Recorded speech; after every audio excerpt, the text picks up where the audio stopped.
I love all the backgrounds happening tonight. This is so fun. Hey guys.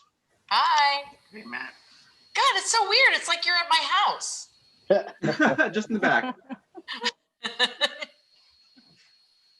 It didn't blow away in the storm last night, just so you know. Are the end walls covered? Is it fully covered? Yeah, it's totally covered. Yeah, it should be good. Yeah, I mean, it looks so secure. I don't want to jinx it, but I think it's pretty secure. I think you'll be good. I mean, I was in one that had lasted through Sandy. Oh, wow. And was still standing, so. Wow. All right, so Amanda, I think this is everybody, Tony. So Amanda, what we're gonna do is to divvy it up. You manage the chat on YouTube, and Josefina will be my backup on Zoom. Although, since I'm a presenter, I probably don't need a massive amount of help. So pretty much you're auditing today. Oops. All right, Josefina. So people will be able to ask questions to the live chat on YouTube then, instead of Zoom? So okay, wonderful. You should just put in the live chat that that's what they should do if they have questions. Absolutely. And all of the presenters are over here on Zoom, including Mr. Schofield. Yeah. Are you nervous? I'm terrified. Okay. Should I have anything besides Zoom open? Should I have like YouTube open, or is this sufficient? I just sent in the chat. I saw that. I guess if I have both open, is it going to be weird, or Just turn the volume down in YouTube so it doesn't feedback. I don't know why this isn't open.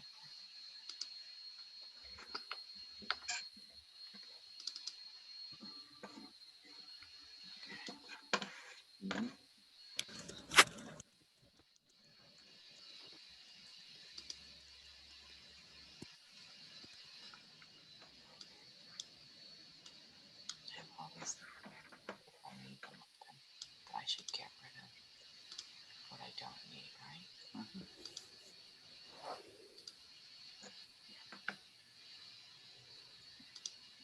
I'll keep that.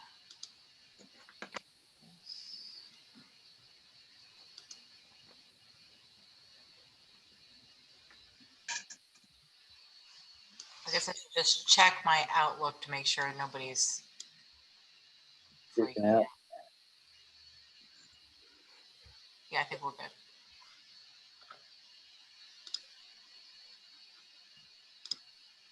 Jill, I love the little dog that keeps poking their head up behind you. That's so cute. Sorry about that. No, don't. I have a golden retriever staring at me right now with the most longing eyes because I haven't fed him yet. So. Well, that one's an Australian Shepherd, and there's also a Rottweiler, but he's usually sleeping most of the time. Oh, I love Rotties. They're so cute. Oh, should I make Josefina the co-host on Zoom since Amanda's managing? Yeah, I think that'd be a good plan. Yeah. Just in case. Okay. Not that you really have anything to do because it's all over here on my computer. Okay. So when people are posing questions on the YouTube, do you need me to direct them afterwards for the Q&A, or is that something we can all see to read out? I think you should read out the questions. Yeah, for sure. Just making sure.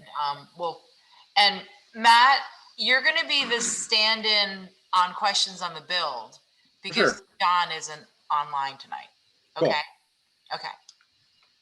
Because he's probably driving around the state somewhere building something.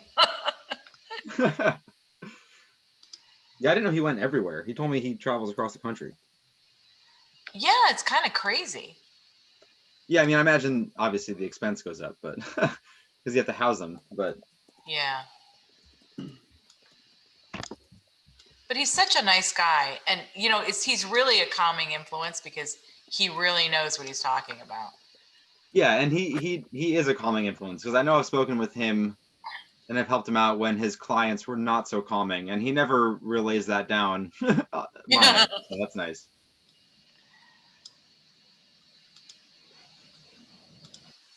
I can get rid of all of it.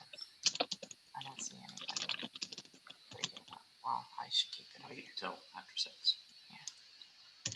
All right. So, Jill, our usual mode of operation is to wait until 5 after, just to allow people to get on.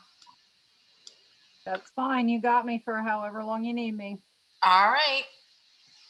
But we will try and hold to the hour, because I think people really do prefer to start and end on time. So.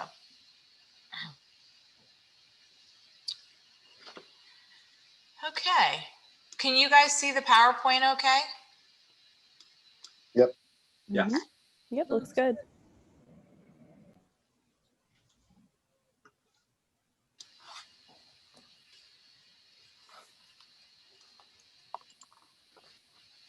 Are you in camera?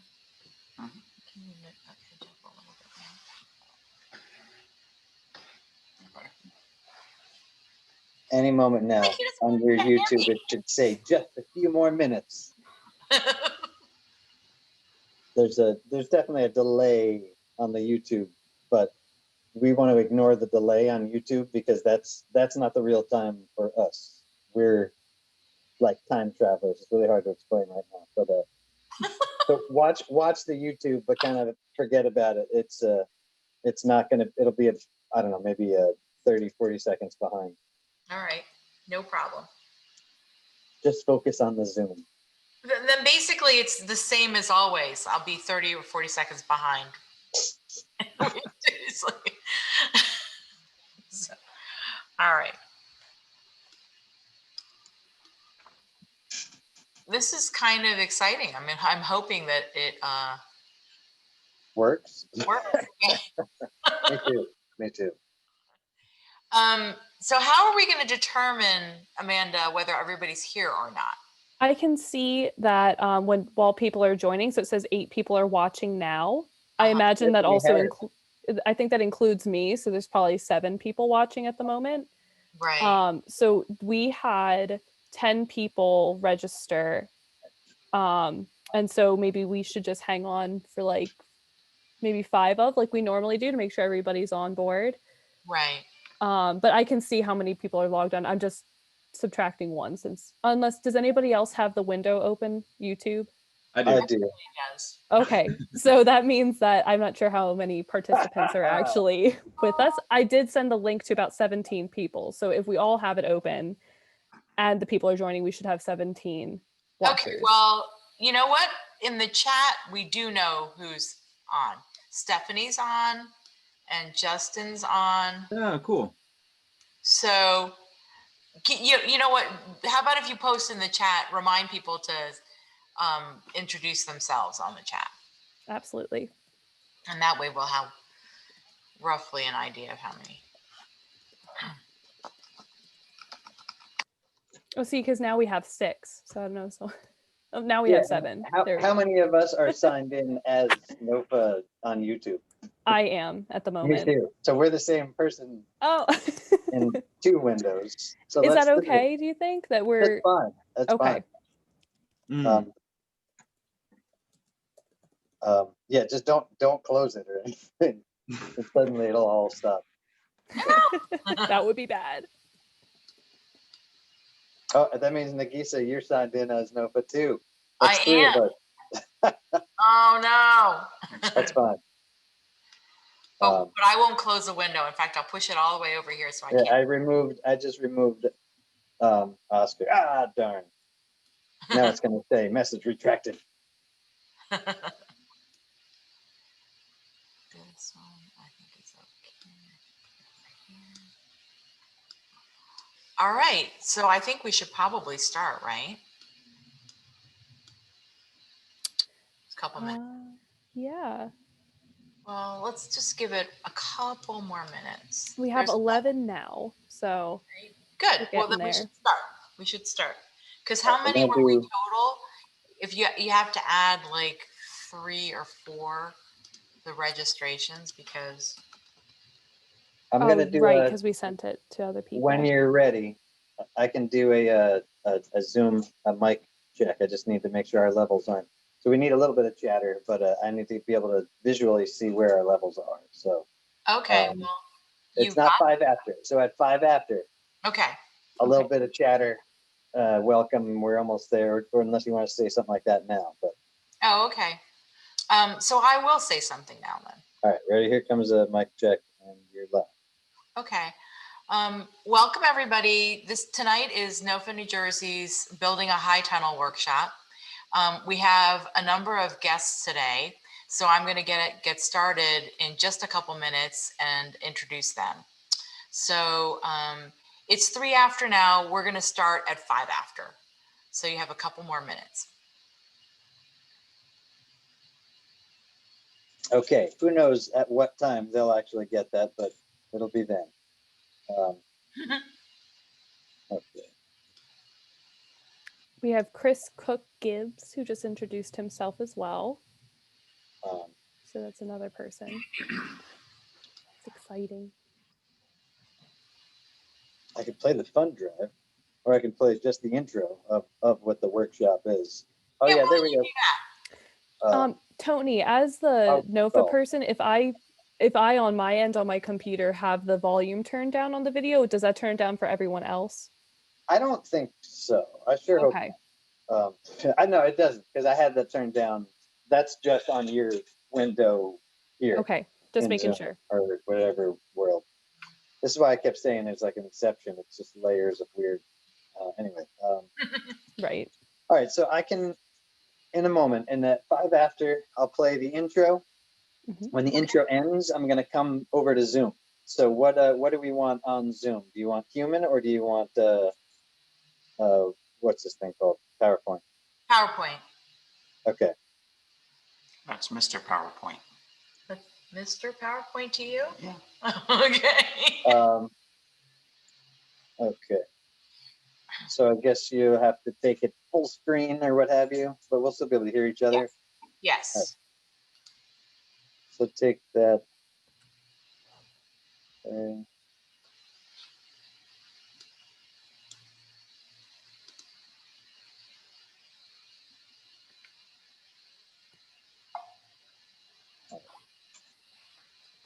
Okay, so should I start?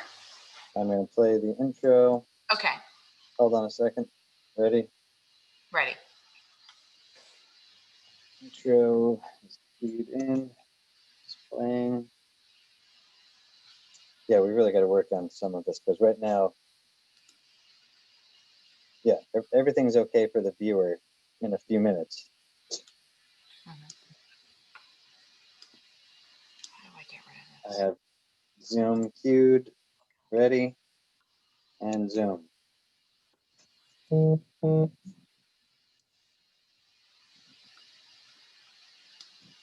right, welcome everyone. This is a broadcast from NOFA, New Jersey, building a high tunnel. So Nagisa, why don't you take it away? Great, thanks, Tony. So for anyone who doesn't know who I am, I'm Nagisa Manabe. I'm the Executive Director of NOFA New Jersey.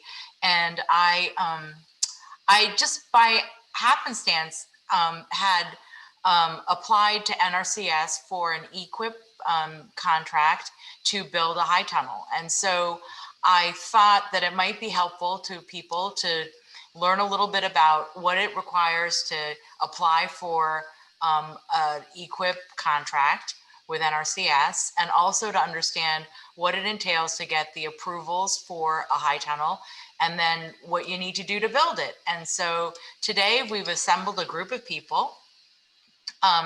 We have Tony here who produced the video, so thank you very much, Tony.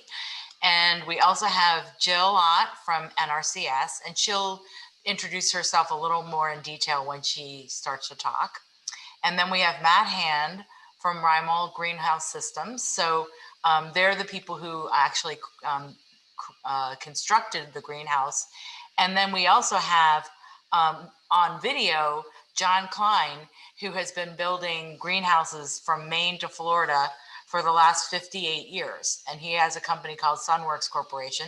So if you see this video and are terribly frightened about building your own greenhouse, there is a way to get a greenhouse built with without doing it yourself, which is obviously to hire somebody. So you will see that as well. So anyway, with that, I think I'm gonna now just explain that I just as a basic grounding, a high tunnel, if you're wondering, is a little confusing because we do call them greenhouses, but what they actually are steel structures, and then they're covered with a plastic that goes over the top of that steel structure. So it's very sturdy. If all of you experienced the storm last night, you'll know that we just put this high tunnel up and there was absolutely no impact from all that wind on our ground. So we feel very happy about that. So anyway, with that, I'm gonna go to the next. So Tony, can you play this video from your side?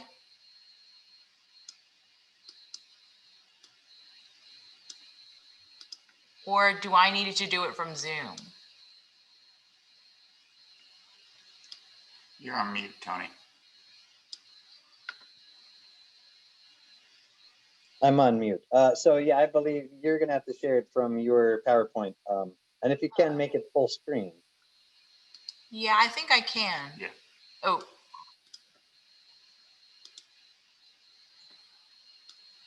Well, here's the link. Yeah, it's gonna play now. Turn the volume. No, I can't do that. Is it playing on that side? Not playing. Not playing. Oh, Zoom. All right. It just flipped over to YouTube. Well, I think maybe we'll have to skip this video because it's probably causing some problems. Okay, so I think over to Jill. So Jill, do you want to share your screen? I can. Very good.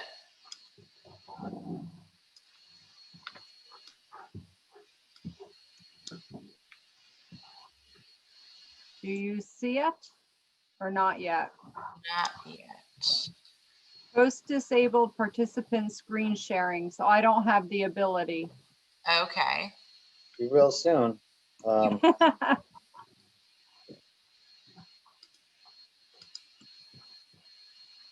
Josefina, can you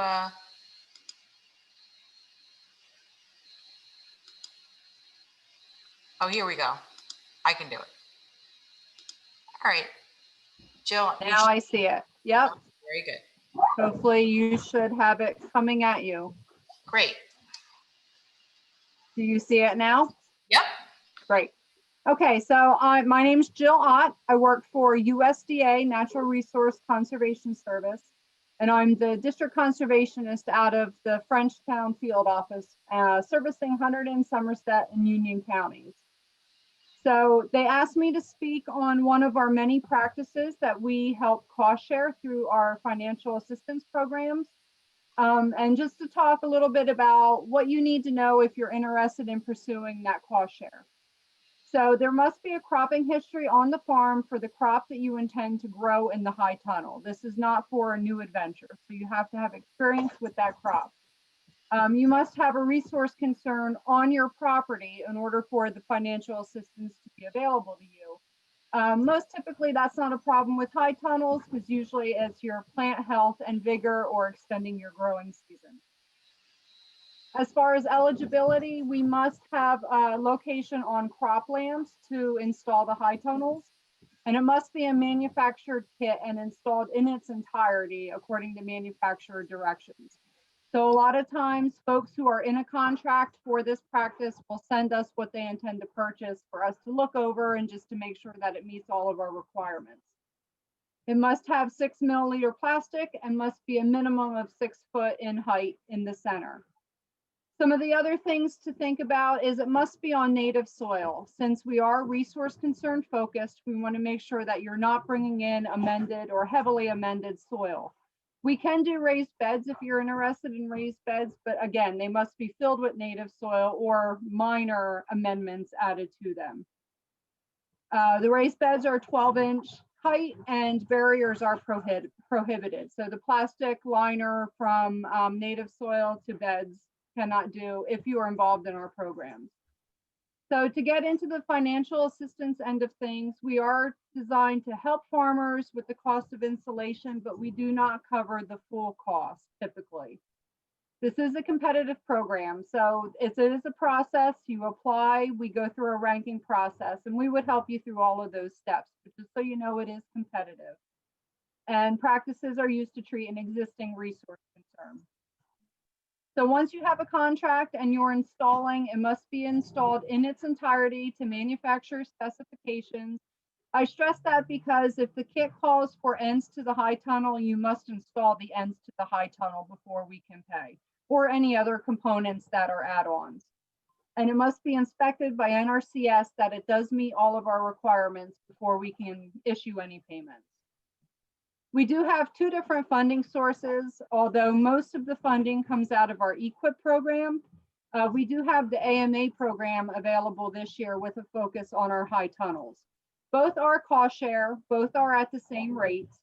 The biggest difference is AMA is geared more towards someone who's new to us, who might be a startup operation. You have to have that crop grown on your property, but this might be your first high tunnel. And then the ranking points and questions are adjusted accordingly. So the questions are more geared towards new adventures or someone that's a little more new to the high tunnel.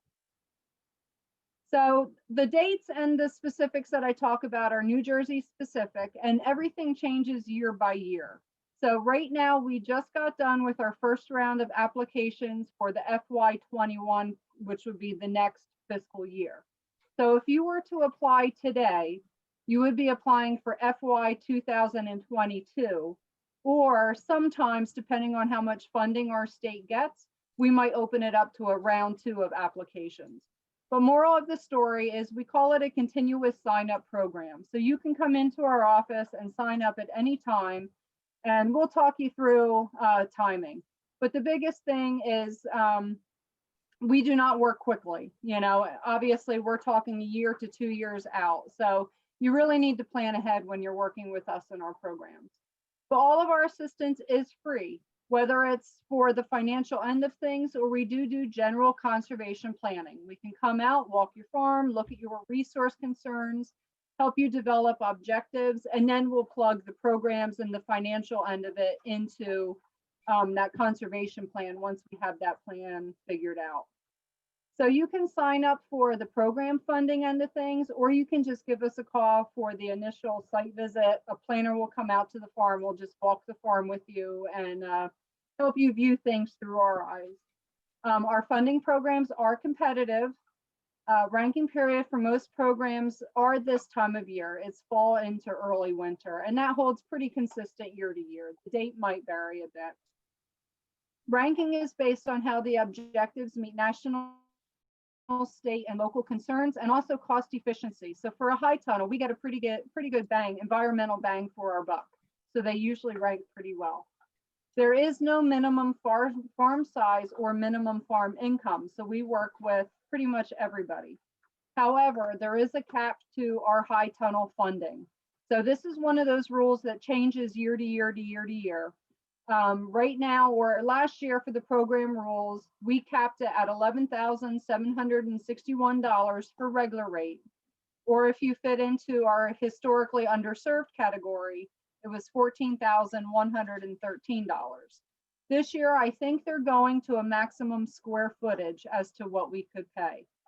But again, it depends. We'll discuss that when we get out there and talk about the application. But the difference between the regular rate and the HU rate would be for a beginning farmer.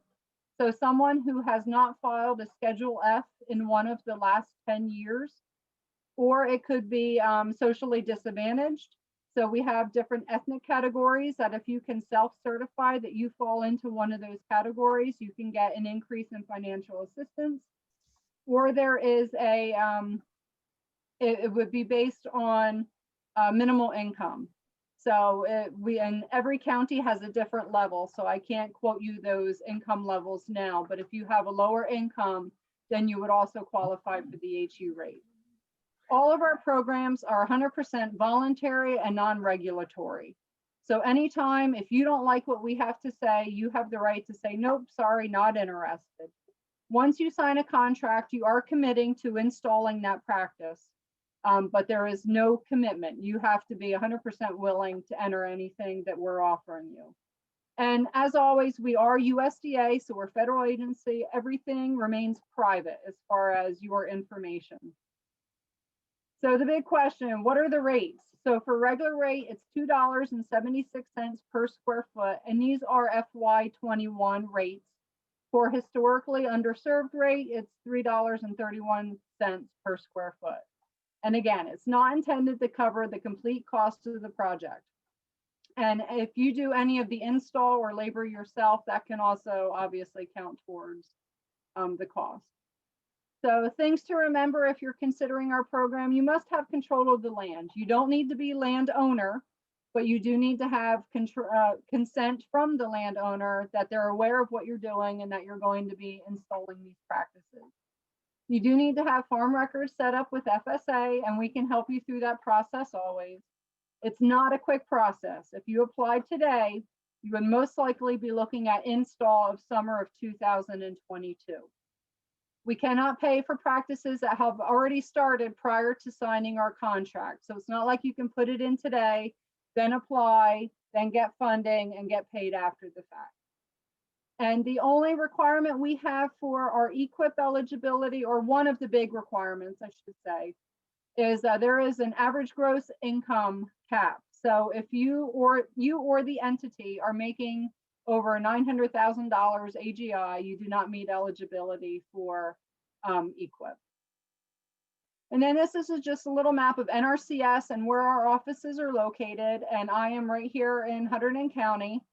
And the different counties, you can take a look to see what office you should contact for your county, or feel free to contact me and I would be happy to put you in contact with the right person. And also I put Shirley's name there. She is our program assistant in our office and she knows the application process inside and out.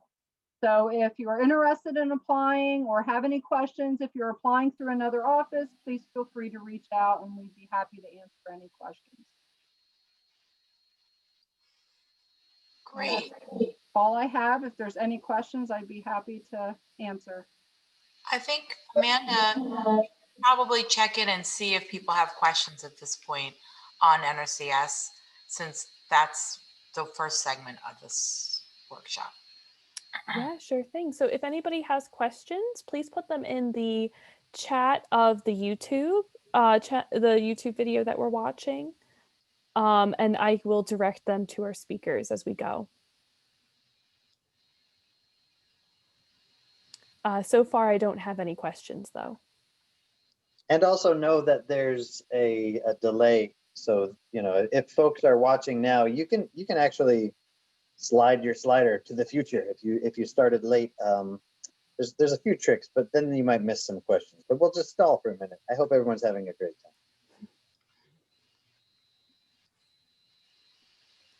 Okay, well, I think we should probably keep going then. Oh, there's one question. Please type. Oh no. Okay. That was me. Oh, that was Amanda. Okay. All right, Oscar. Getting excited. He's delaying because he's next. So now I'm going to introduce Oscar Schofield, who happens to be my husband and my business partner at the farm. So he and I co-own our small farm in Kingston, New Jersey, which is Riverstone Farm. So with that, I'm going to share screen and let Oscar take you through what our process was. To connect the dots between what Jill said and what we're going to say, even though you wouldn't be constructing a high tunnel with NRCS until the summer of 22, there's plenty of things you need to do beforehand anyway, because you do need to get all the approvals. So let me at this point turn it over to Oscar, so you'll get a sense of some of the things that are required. All right, so we heard about the program. Actually, Nagisa heard about the program and started talking to NRCS, and we got some very good advice, not only in putting the packet together. So when you're putting that packet together, use them as a resource. They were incredibly helpful. That was our experience. The first thing you're going to need to do is, really think about what site you want to select for the high tunnel. It obviously is going to have to take into consideration sort of sustainability, like what would be potential erosion, irrigation, and runoff issues if you have that on your land. We're pretty flat, and so it was pretty easy. You're going to need to think about a viable water source. You don't have gutters on a high tunnel, so you can't put out water barrels and stuff like that. So, that should go into your planning. We went with a professional group, both in purchase and construction. So we let the experts choose our covering material, which was fantastic. The real thing that's going to come up when you do local permitting too is make sure you have pretty good clearance on all sides. We're a small farm in a semi-rural area, so we have neighbors, and so that's something that the township is actually going to consider and check on. So you want to make sure you've essentially got that considered, and then you'll need to take care of it at the end of its useful life. Research your local regulations. We happen to live in a historic district, and it was probably our largest hurdle. You're going to need to actually be quite aggressive talking to your local regulators. We thought we had everything in hand. We had talked to them over the summer, and then at the very last minute, literally the day of, we were going to proceed with construction. They added another hurdle of the historic district approval. Throughout that whole time, you've got SADC helping you along the way, and you work with NRCS to develop a plan. We had to do 2 approvals essentially. The key thing to really emphasize when you're doing the approvals is you're building a temporary structure. It is not something with a concrete base underground. Okay, so that becomes a real big issue, especially if you're in a semi-urban area. The Historic Commission is going to require a pretty extensive packet, a map. There'll be some nuances to that depending on where you live. For us, we had to show that we were a certain distance from a canal. So if you go this up is the here. map. So here's a map of our property. And if you look along the back there, there's 3 fields. Our house is in the other thing. And if you go down way to the left, there's a canal. And if you're within a certain distance of it, you fall under much more aggressive historical oversight. So we should mention that the yellow strips here are what we've also committed to. Yep. And Jill's team is very good at advising on this. So we signed up to do the high tunnel. That's that pink strip here. But we also agreed to do perennial pollinators. And the pollinators in combination with the high tunnel gave us a higher ranking. So remember, she did say it was competitive. So that was something that was very helpful. And her folks came out to our fields and noticed that we really were not using this backfield at all. And they said, well, then you might consider perennial pollinators, which will help your, pollinator population and will help your ranking. So that's why we agreed to put that in. And of course, we're looking forward to beautiful flowers all season long. So. And I actually have to say, when we were going through sort of the approval process in our township, the pollinator field actually was a huge plus. because it showed that we were, reinvesting and trying to keep things sustainable. But the other thing I'd mention about NRCS is their expertise and sort of support and advice continues after you get the grant. And so we look forward to getting their advice as we start building these pollinator fields next spring. Yeah. So I think with that, we pretty much covered all the regulation. I do want to mention that this document on understanding local regulations, the fact sheet on temporary greenhouses in New Jersey, is posted on our site. And it is actually very helpful when you're talking to your township people, because sometimes they don't know the full regulations and they might give you guidance that isn't exactly correct. So the reality is you do not need a construction permit for a temporary greenhouse in New Jersey. And that's important to know. That was something we had to show them though. Yeah, because they didn't know that. Yeah. But then but you do need the zoning agreement so that you can proceed.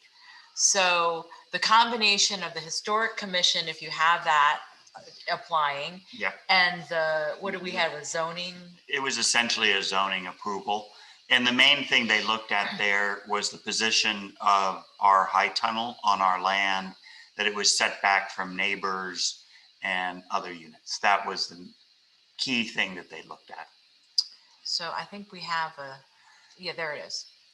Yeah. So we actually literally had to show them that it was this far from the canal. And so it really didn't apply to this. We didn't need to hire an engineer to do this. This was Google Earth. Yeah. So, I think as long as you have the due diligence, so it's in the packet when you go before the local township, they tend to be pretty supportive because they're also trying to maintain agriculture within their townships. And so if you can frame that debate that way, you'll find that you have a pretty supportive atmosphere. That was my experience. Yeah. Okay, so I think that's pretty much it on that. If there are any questions on the approval process, go ahead and put them in the chat now. But otherwise, I think we're going to move on to construction, which is Matt and the video. So Matt, do you want to introduce yourself? Because Matt is actually an old NOFA friend. Hey guys, my name is Matt Hand. I ran an organic farm in New Jersey for a bit. I apprenticed on organic farms, and I currently find myself working for Rimmel Greenhouse Systems. A lot of what we do, even though greenhouse is in the name, I would say 80% of what we do is high tunnels to vegetable farmers. So it's a good place for me to be. I get to talk to people I like a lot, and it's fulfilling work. And I've learned a whole lot about high tunnels, aside of just having one on my own farm when I did it. I feel like I've run the gamut, hearing everybody's zoning issues and permitting issues and NRCSs from states up and down the East Coast. So I'm always happy to help. Love agriculture in general and helping out NJ growers specifically. So yeah, so that's actually a good place for us to mention that Matt is incredibly helpful. I have to be honest. We didn't even realize how much material was going to be coming off the delivery truck. And so in our case, the delivery truck actually wouldn't go into our neighborhood. So Matt was very kind. He went with me. We arranged a Home Depot parking lot. Matt and I drove around to find a truck big enough to unload the 2,000 pounds of metal. Matt helped me unload it onto the property. So Matt's middle name is Hero, if you don't actually know that, so. Yeah, but I think that is something important to note. We have a 72 by 30 foot high tunnel. And that is how much, Matt, it's like 2,000 something pounds of 2,800 pounds of steel and plastic, mostly steel. Yeah, and so many residential areas will not let you in if you have the big truck to deliver with. So, so something to keep in mind. It's something to think about.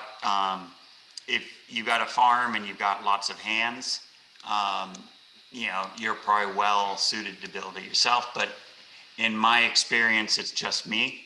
And Nagisa thought this could be a weekend project for me installing this thing. And so luckily that was not the case. All right. So with that, for prep, we're gonna, I think, Tony, we're ready for the video. Okay.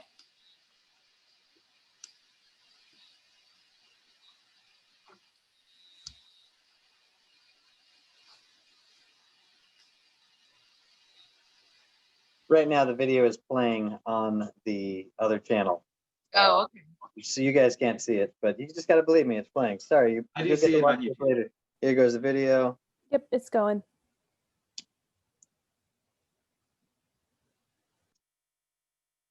Oscar's up, and the Zoom mic is turned off, so we could say bad words, and the whole world doesn't know.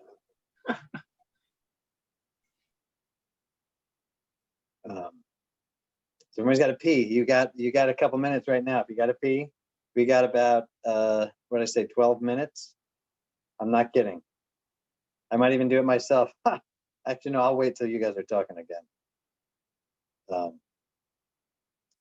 So this is one of the things I'd love to be able to control better is the latency, where we in Zoom are, you know, we're now on break, which is cool. I like having a break, but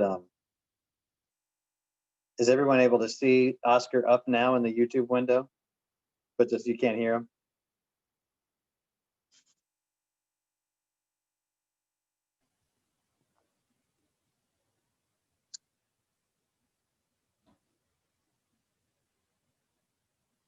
I guess if you mute yourself, you might be able to play it, the volume, but just listen for me to call you when we're close.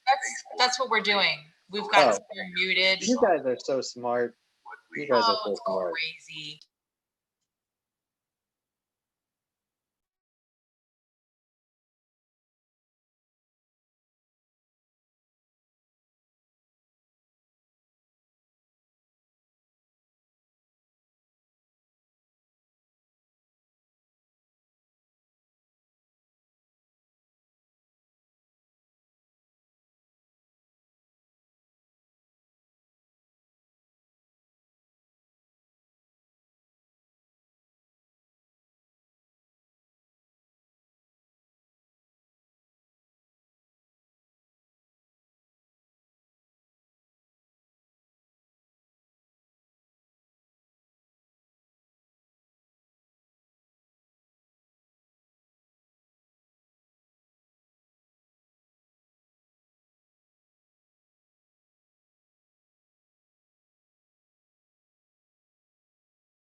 All right, so maybe a 2-minute warning.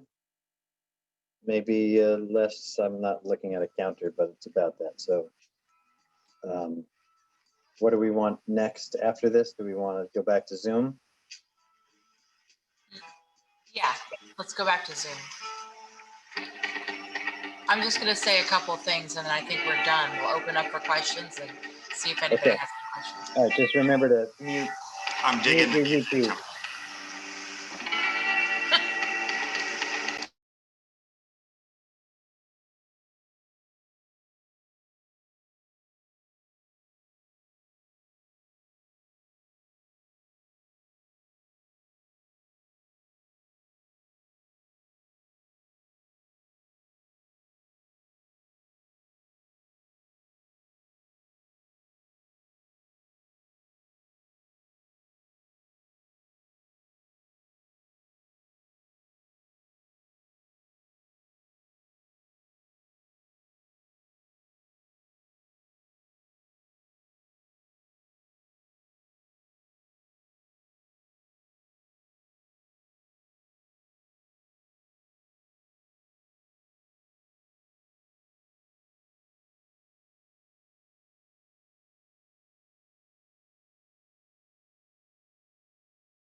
All right, get ready.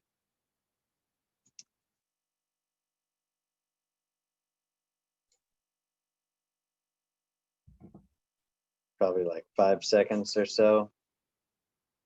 And there we go. Switching over in 3, 2, 1.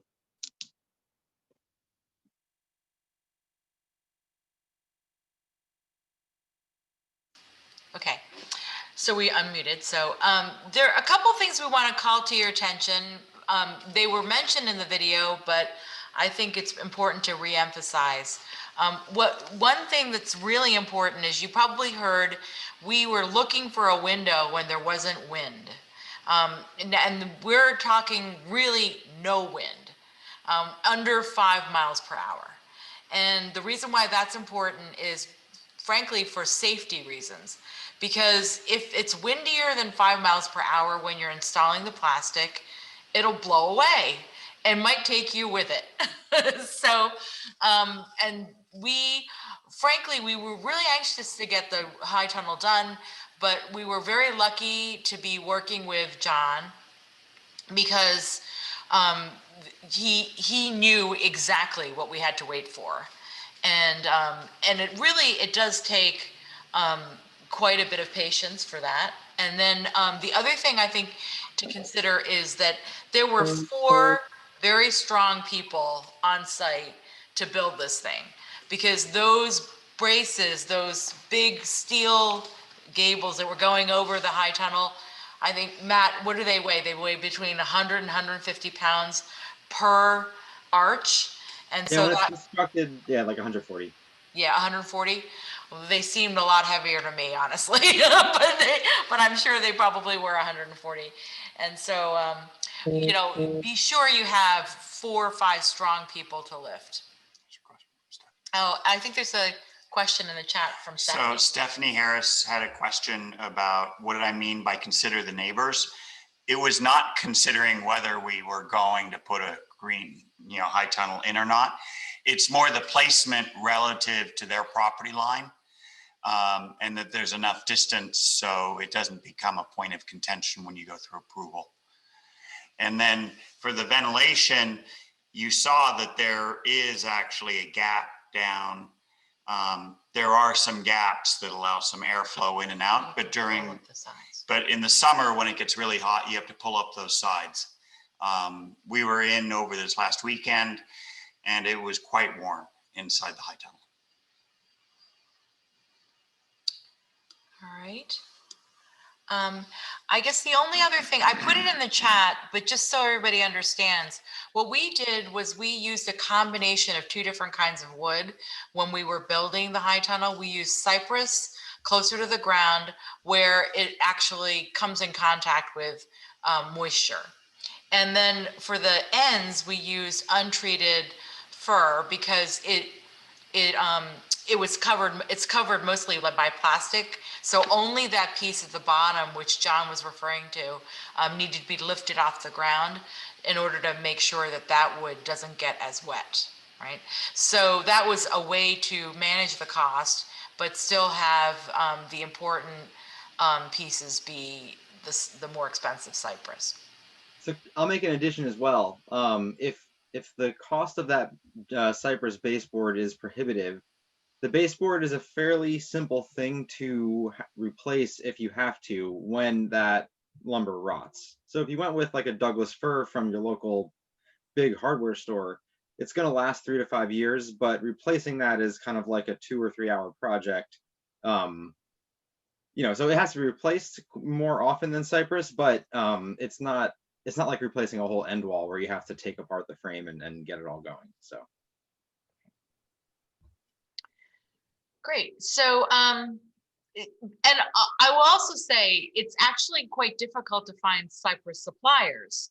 So you either have to have it shipped in from North Carolina or Pennsylvania, because the mushroom growers in PA use cypress quite a bit. So there are a couple wood suppliers in Pennsylvania who have cypress, but they also have a limited area that they deliver to. So it does require a reasonable amount of research on that front as well. Okay, and I think that's basically it. Do we have any other questions? If not, I just want to reiterate my thanks to Jill Ott for taking the time this evening and explaining the program to everyone. And I also want to thank Matt for joining us because we couldn't have done it without you. And Tony for producing the video. This is probably, I don't know, Tony, what, your 5th or 6th production for NOFA? Really appreciate that. Oh, Stephanie's asking a question. She says, if the baseboards are off the ground, how do you keep out the rodents? I said, well, that's a good question. What we did was we had them leave a lot of extra plastic, about 2 feet of extra plastic on the ends, and we buried the plastic in the ground and then covered it with dirt and wood chips. And we're going to go back and put cinder blocks at the base as well. So that is how we think we're going to keep them out. But Stephanie, you're the expert. That may or may not be enough. We'll have to see. We imagine our dogs will need to patrol the inside at set periods of time. All right. Any other questions? So I think that covers it. Well, thank you very much for joining, everybody. Everything is posted on the NOFA site. We've dedicated a page to the High Tunnel Workshop that you'll have links to the videos. You have all the PowerPoint presentations as well as the reference materials. So best of luck. And I think the next question I'm sure will be, what are you going to grow in there? We will be covering that in future topics coming up. Oh, look at, there's some more questions. For how easy is it to roll up?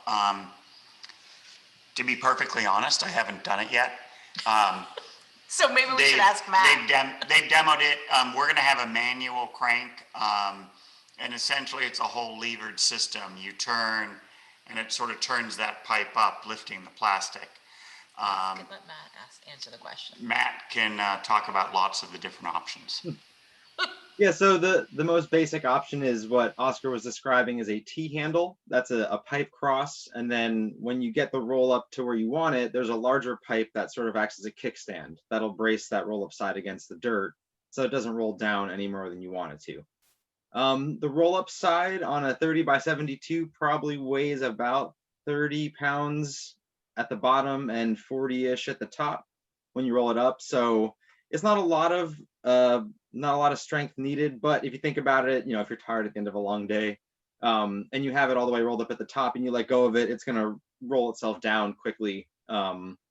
We have a gearbox as well that will sort of help you 7-to-1 mechanical advantage, and it has a brake in it. So that would be like another crank, but you're not actually rolling up the side, the gears are doing it.